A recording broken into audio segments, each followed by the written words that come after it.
वंदे मातरम, जय मातृभूमि, भारत माता की जय। साथियों, बंगाल की वीर भूमि जिसने असंख्य असंख्य क्रांतिकारी भारत की आज़ादी की लड़ाई को दिया, उसी भूमि से आज एक और बहुमूल्य हीरा, एक और भारत माता का वीर सपूत, एक और हमारी आज़ादी का एक कुशल योद्धा जिसका हम आपसे परिचय कराना चाहते हैं, वह भी हमें बंगाल की वीर भूमि ने दिया। चटगांव सशस्त्र छापा हमारे आज़ादी के इतिहास की बहुत बड़ी घटना रही, जिसे चटगांव सशस्त्र संघर्ष कहा जाता है, चटगांव विद्रोह कहा जाता है।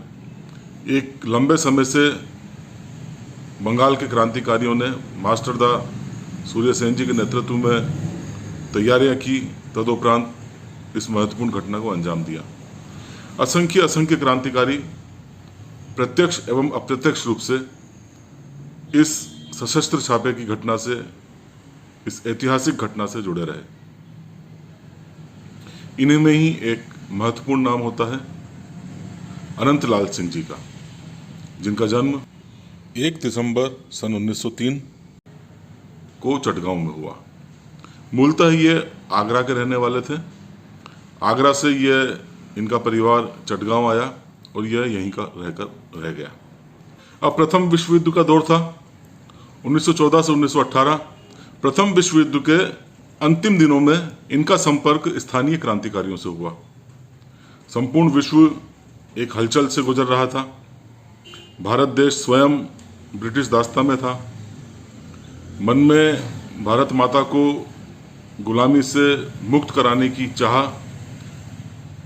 इन सब परिस्थितियों ने, परिदृश्यों ने अनंतलाल जी को भी क्रांति के राह पर लाकर छोड़ दिया एवं यह क्रांतिकारी गतिविधियों में सक्रिय हो गए। 1921 का महत्वपूर्ण असहयोग आंदोलन, इस असहयोग आंदोलन में यह विद्यार्थी जीवन में भी स्कूल को छोड़कर यह पूर्ण रूप से असहयोग आंदोलन में सक्रिय हो गए एवं कांग्रेस का कार्य करने लगे। 1923 में एक विदेशी कंपनी हुआ करती थी, असम बंगाल रेलवे। इस कंपनी में क्रांतिकारियों द्वारा लूट को अंजाम दिया गया। मुख्य अभियुक्तों में इनका भी नाम था। अतः पुलिस ने इनकी बहुत ही सरगर्मी से तलाश प्रारंभ कर दी। अतः यह गुप्त स्थान पर, इन्होंने गुप्त ठिकानों पर जाकर शरण ली एवं वहां छुप गए। काफ़ी दिनों तक यह गुप्त रूप से ही क्रांतिकारी गतिविधियों में सक्रिय रहे। एक बार इनको एवं इनके साथियों को पुलिस द्वारा घेर लिया गया, तब यह पहाड़ियों की तरफ भाग निकले, किंतु शीघ्र ही इन्हें कलकत्ता में गिरफ्तार करके 4 वर्षों तक नज़रबंद कर दिया गया। 4 वर्षों तक यह नज़रबंदी की स्थिति में रहे। निश्चित रूप से इनके जीवन में एक क्रांति को यदि देखा जाए तो एक रिक्त स्थान की स्थिति आई, किंतु जब 1928 में ये जेल से पुनः छूटे तो इनका जज्बा देखने लायक था। पुनः क्रांति की गतिविधियों में सक्रिय था। संगठन को मजबूत करने का प्रयास एवं नवयुवकों को प्रेरित करना भारतीय आज़ादी की लड़ाई के लिए, यह महत्वपूर्ण भूमिका इनकी रही। चटगांव शस्त्रागार छापा की घटना को अंजाम दिया गया। इस घटना के बाद पुलिस बहुत ज़्यादा मुस्तैद हो गई। क्रांतिकारियों की धरपकड़ बहुत ज़्यादा तेज कर दी गई। अतः एक बार पुनः यह भाग गए, किंतु जब इन्होंने देखा कि इनके कई साथियों को पुलिस द्वारा गिरफ्तार कर लिया गया है, तो यह स्वयं ही पुलिस के समक्ष उपस्थित हो गए। इन पर मुकदमा चला एवं मुकदमे में आजीवन कारावास की सजा दी गई एवं 1932 में इन्हें अंडमान की कालापानी की जेल में भेज दिया गया। यहाँ पर असंख्य असंख्य अमानवीय यातनाओं के साथ इन्होंने अपना समय बिताया।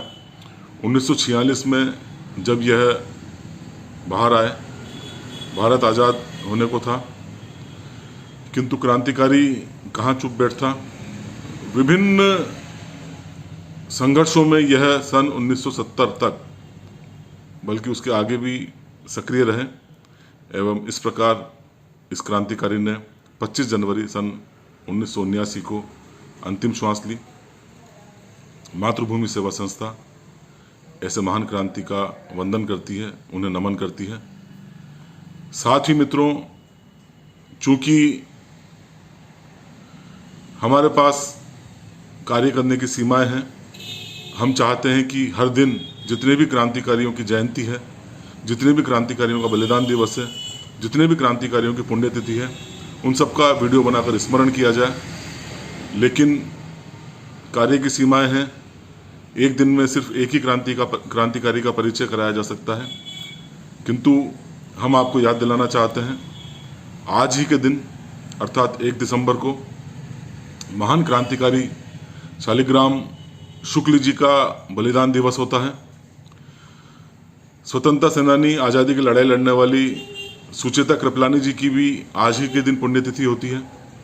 साथ ही यदि हम जयंती की बात करें, भारतीय क्रांति का बहुत बड़ा नाम राजा महेंद्र प्रताप जी की आज जयंती होती है 1 दिसंबर को, और आज ही के दिन वीर भाई कोतवाल जी की भी जयंती होती है।